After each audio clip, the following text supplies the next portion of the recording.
Hi everyone, welcome back to my channel. I am Salima and today we are diving into some exciting new makeup launches that I have been testing out. I have tried these products extensively to give you my honest thoughts and comparisons to what's already in my beauty bag. So whether you are a makeup lover or you're just curious about the latest trends, let's jump right in and see if these new releases are worth the money. The first product I want to talk about is the Ilia Ethereal Baked Face Palette. I picked up the shade medium from Sephora because I think it goes well with my skin tone. Let's talk about the packaging first. I love the design of this palette. It's unique and it's functional. The white color of this palette is very on brand for Ilia. It looks chic and minimal. However, I just wish it wasn't white. It can get dirty pretty quickly. In fact, I had to clean mine before doing this video. Inside, you get a mirror, which I haven't even opened yet, and four pans, a highlighter, a bronzer, and two blushes. The bronzer is bigger than the blushes and the highlighter, so you get 3.5 grams of bronzer, and then the blushes and highlighter are 2.5 grams each, which is a nice bonus. These are baked powders, and I love baked powders. They are so smooth and creamy, and they have this blurring effect on the skin. Now, these powders are no exception. They blend easily and they don't look powdery at all. I didn't notice much fading throughout the day, so they last a good time on my dry skin. The only thing I wish was different is that they didn't have shimmer. I think the baked formula is already so luminous that the shimmer is a bit overkill. It can be a little accentuating if you have textured skin, like I did when I first tried it. It's not as shimmery as some of the other glowy products in my collection, but it's something that you guys should be aware of. Now let's talk about the color story. I think it is totally wearable for everyday looks.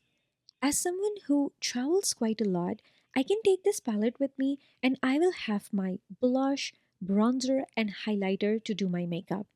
I can even use them on my eyes to create a monochromatic look. It also makes it easy to gift for a makeup enthusiast or a makeup beginner in your life because these shades of blushes and highlighter is not intimidating. Okay, let's get swatching. I've got a few similar blushes and bronzers to compare. First, let's talk about blushes. The darker movie pink one is called Horizon, and the lighter coral pink one is called Drift. Drift reminded me of Nars Orgasm, but it seems like Drift has more coral undertones. Now here's Clinique Cheek Pop in Ginger Pop. It's close to Horizon, but Horizon has a hint of purple. Then we have House Labs Blush in French Rosé. This one is free of shimmer. And then we have Milani Luminoso. Milani Luminoso is a bit pinkier than Drift. Finally, we have RMS Hydra Powder Blush in Maiden's Blush. This blush is a little more beige. Now for the bronzer, I like that the bronzer is not as shimmery as the blushes. I am comparing it to Armani Luminous Silk Bronzing Powder in shade 100. Both of these bronzer have that buttery texture that I adore. Armani is a bit glowier, but Ilia has a nice depth and it's not too orange. Now, I will also compare it to the bronzer in my Hourglass Ambient Lighting Volume 2 palette. This one is way too shimmery and lighter than the Ilia bronzer. Lastly, we have the highlighter. Now, I'm not a huge powder highlighter fan, but my favorite is the Nars Fort de France. The Ilia highlighter has a warmer champagne base compared to Nars. I think it would look amazing on medium to tan skin tones. Overall, I think this palette is totally worth it. The shade range is so versatile that I know that I will get a lot of use out of it. Let me know if you are thinking about buying it. Next up, we have got two amazing gift sets from my go to brand Merit. The first one is called the dress code. It comes with three limited edition lipsticks in different finishes. This is the shade Bespoke and it has a satin finish. Merit satin lipsticks are one of my favorite lipstick formulas on the market. It feels moisturizing on the lips and it is not overly pigmented.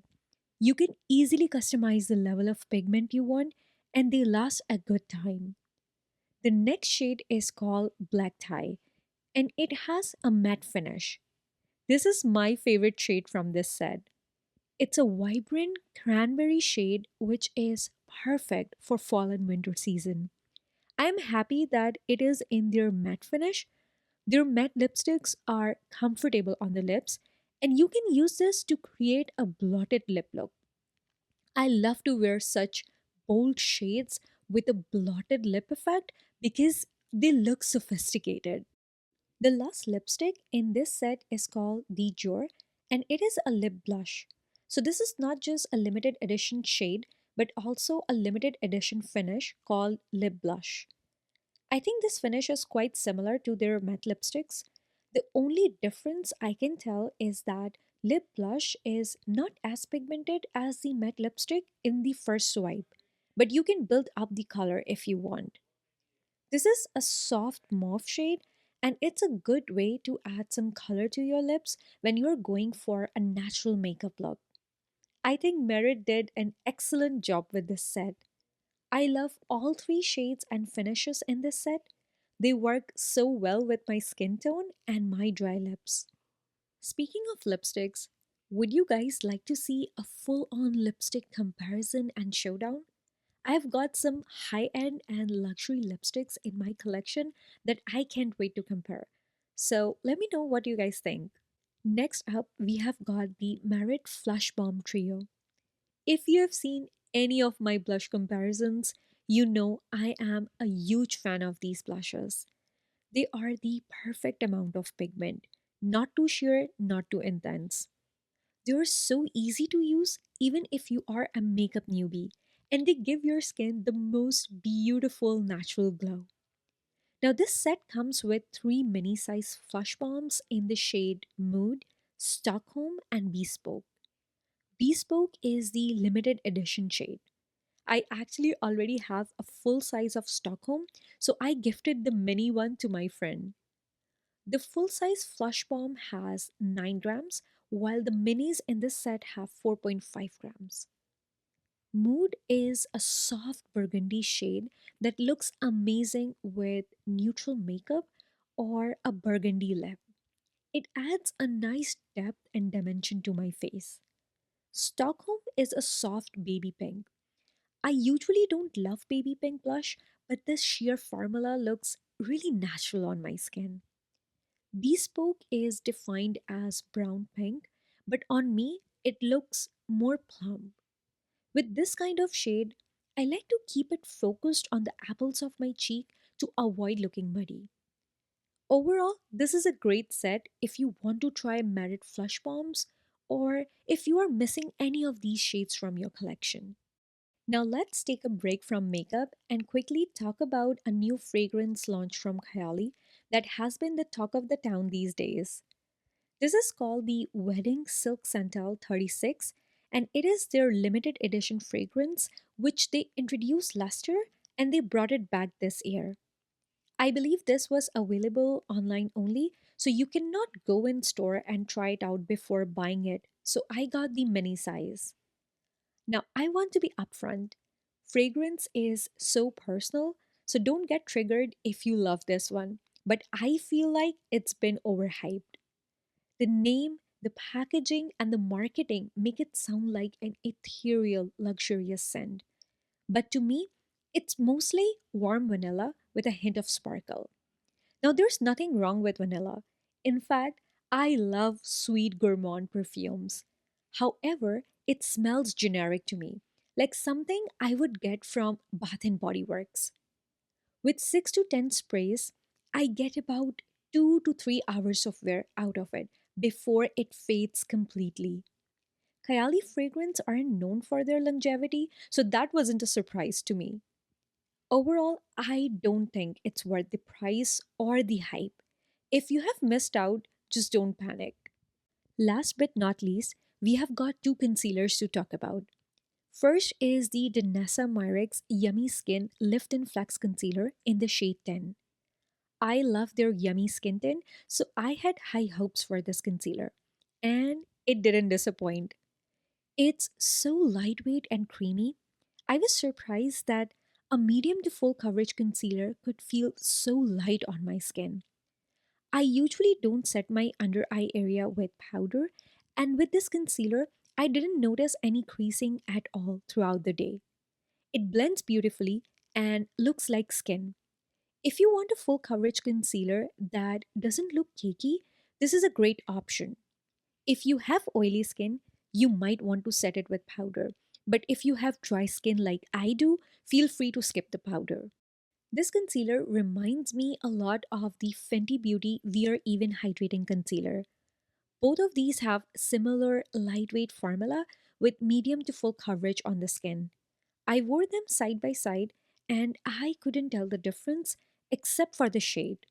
The Fenty concealer is a brightening shade for me, while the Danessa Myricks is close to my skin tone. So I can use this to correct and conceal dark circles and hyperpigmentation. I think if you love Fenty, you will love Danessa Myricks Yummy Skin Concealer.